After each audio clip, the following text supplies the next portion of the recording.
Hello বন্ধুরা, চলে এলাম আবার আরেকটি নতুন ভিডিও নিয়েই। থাম্বনেল থেকে বুঝতেই পারছেন, হ্যাঁ, আজকের একটা মোটরের পাইপলাইন ফেটে গেছে, সেটাকে রিপেয়ারিং করব বা সারাবো। তা তোমরা দেখতে থাকো। তো যে বাড়ি কাজ করব চলে এসেছি, গাড়িটা সাইড করে রেখে দিয়ে যন্ত্রপাতি নিয়ে ঢুকে পড়ব ওনাদের বাড়িতে। তা ঢুকছি।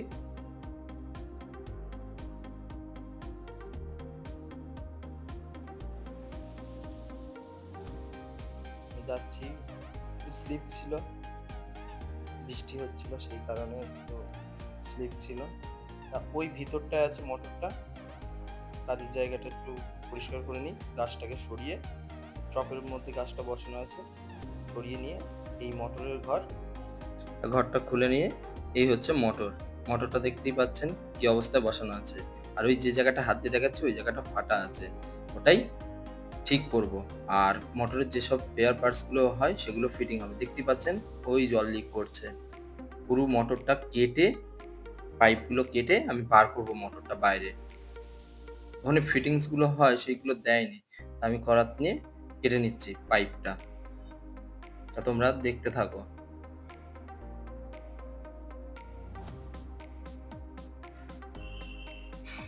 ওপরের পার্টটা কাটা হয়ে গেছে, এবারে নিচের পার্টটা কাটবো।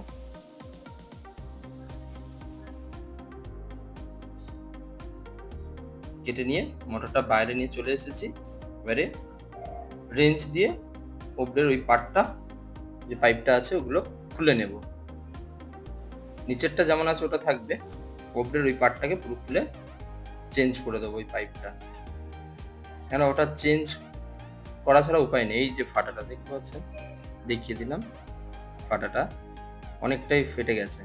ওটা রেখে দিলাম সাইডে, রেখে দিয়ে এবারে নতুন করে সমস্ত কিছু ফিটিং করব। রিমটি আছে আমার হাতে, ব্রাশ, ট্রেবলান জড়িয়ে নেব, জড়িয়ে নিয়ে ফিটিং করব মোটরের সাথে। ফিটিং করব আর কাজটাকে আগাবো। তা দেখতেই পাচ্ছেন এমটিএটা আমি রেঞ্চ দিয়ে টাইট দিয়ে নিচ্ছি। নিয়ে এবারে মোটরটা যেখানে বসানো ছিল, যে ঘরের ভিতরে, সেই ঘরে আমি বসিয়ে নেবো। এবারে এইখান থেকে বসিয়ে এবারে বাদ বাকিটা ফিটিং করে নেব। তা একটা টি আছে দেখতে পাচ্ছেন, এবার মাপ তুলে যা যা ফিটিংস যেগুলো যাবে মোটরের সাথে সেগুলো এক এক করে কেটে মাপ অনুযায়ী ফিটিং করব।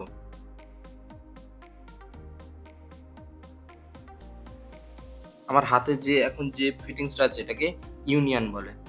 ইউনিয়নটা ফিটিং করে নিয়েছি, ট্রিটাকেও ফিটিং করে নিয়েছি। এবার একটা ওখানে টুকরো শর্ট পিস পাইপ লাগবে, সেটাকেও ফিটিং করে নিচ্ছি।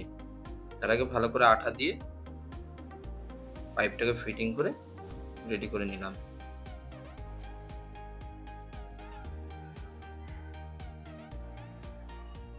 তোমাদের একবার দেখানো কত সুন্দর লাগছে, দেখুন কাজটা পুরো স্ট্রেট আছে, কত সুন্দর। এই যে ইউনিয়নগুলো আছে, মোটরে যা কিছু প্রবলেম হবে এগুলো ঘুরিয়ে খুলে নিলে মোটর পুরো বাইরে চলে আসবে।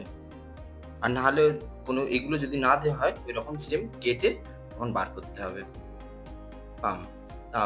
এবারে এই লাইনে প্লাম ছিল না, প্লামগুলো আমি অ্যাড করে নিলাম, পাইপের সাথে ফিটিং করে প্লামগুলো সাঁটিয়ে নিলাম।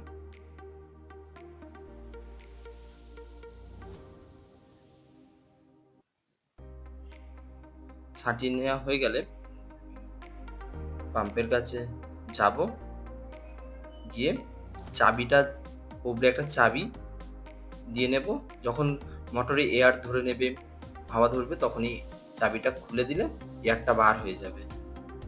আর যদি এয়ার নিয়ে নেয় ওখান থেকে জলও ঢালা যাবে, তা ওটা তো হবে। এবারে মোটরে লাইন দেবো। তার আগে ওই যে 3 পিন জ্যাকটা আছে, 3 পিন জ্যাকে ওই যে বোর্ড আছে পিছনে মোটরে, আমি 3 পিন জ্যাকটা পরিয়ে দিচ্ছি।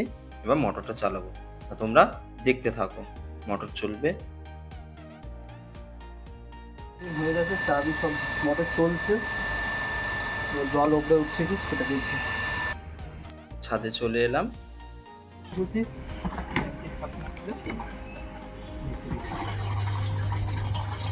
জল উঠছে। তা এই ছিল আজকের কাজ। যদি ভিডিওটা ভালো লেগে থাকে লাইক, শেয়ার ও সাবস্ক্রাইব করে পাশে থাকবেন। টাটা।